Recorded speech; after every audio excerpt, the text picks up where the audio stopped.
guys, I got a new toy for Christmas, an early present from myself to myself. You notice it's got an extra string.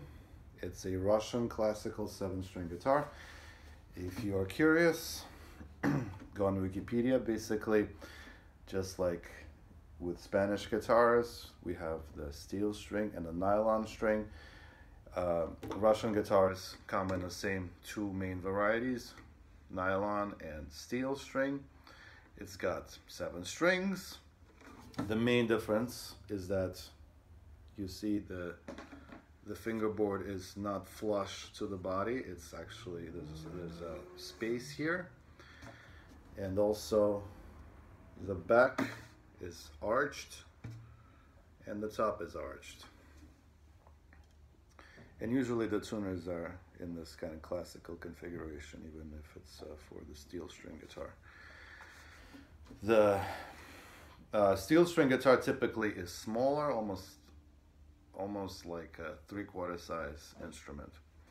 I decided to get nylon strings because the guy who I want to learn, whose songs I want to learn, plays the same. All right, so the tunings, the two main tunings of the Russian 7-string guitar are open G major chord and minor G major and minor G chord. So G major and G minor. G minor is considered the gypsy tuning and the G major is considered classical tuning.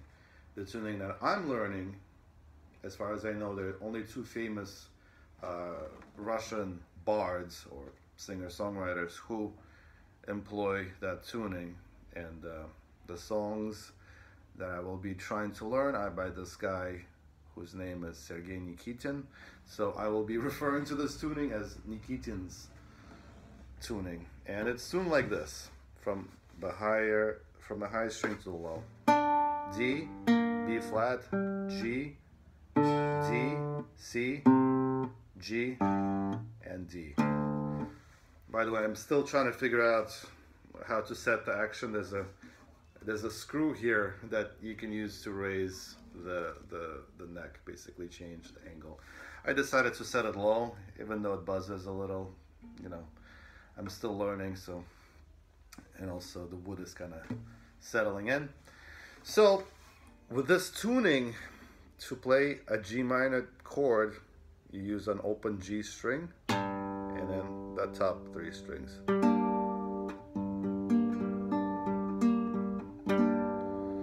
Is your G minor chord.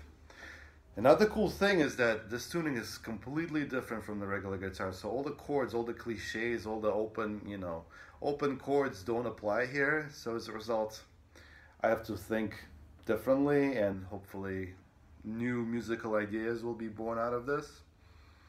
And it just sounds more closely voiced, more like a piano, or when jazz musicians, contort their fingers to play these kinds of closely voiced chords. This thing does it for you. You don't have to do any contortion to do that. And some things are easier to play, like octaves, for example. It's the same fret. Like here's your D string, and another D string. You have 3 D strings, so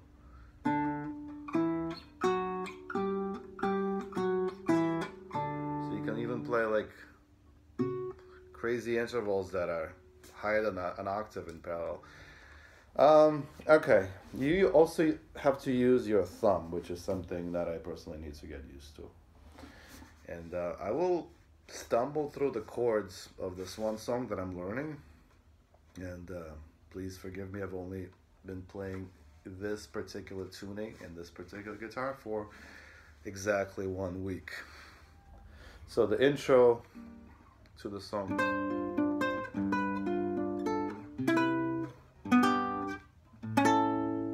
By the way, this is a A major chord. That's basically the easiest way to play major chords is using your thumb. And it's movable.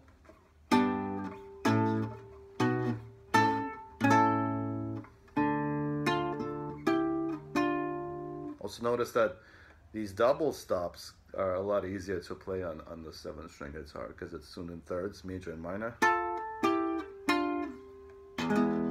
So you don't have to really do anything crazy, just one finger. And this is your E major chord like this.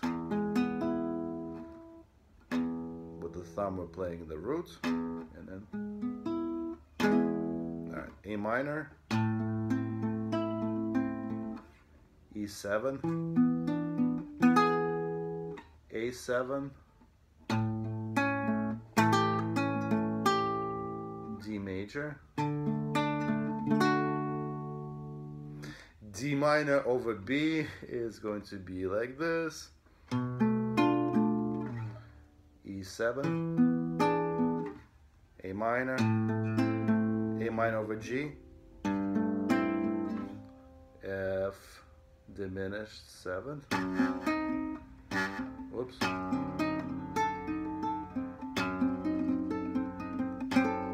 see I'm playing the root here, and then like this, E7,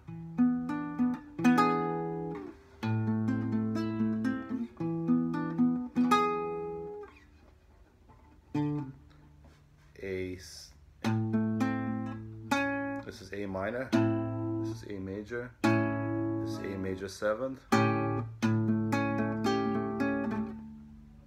G minor,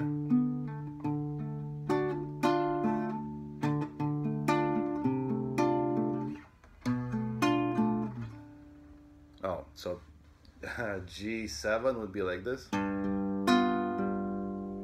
C major would be like this, A7 again, D minor, E major,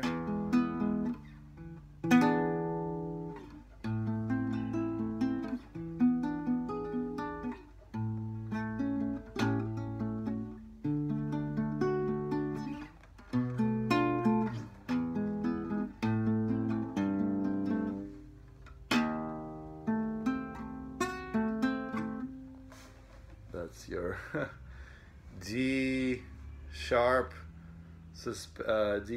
diminished 7th,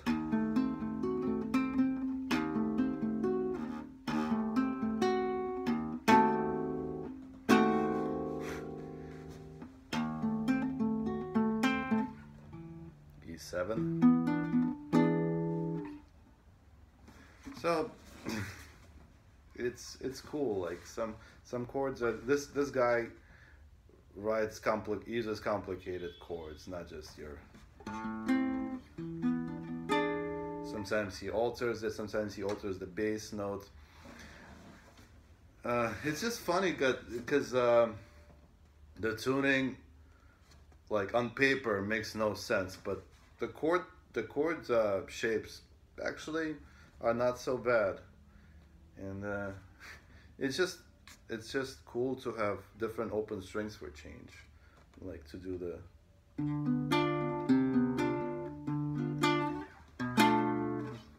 But these chords, like.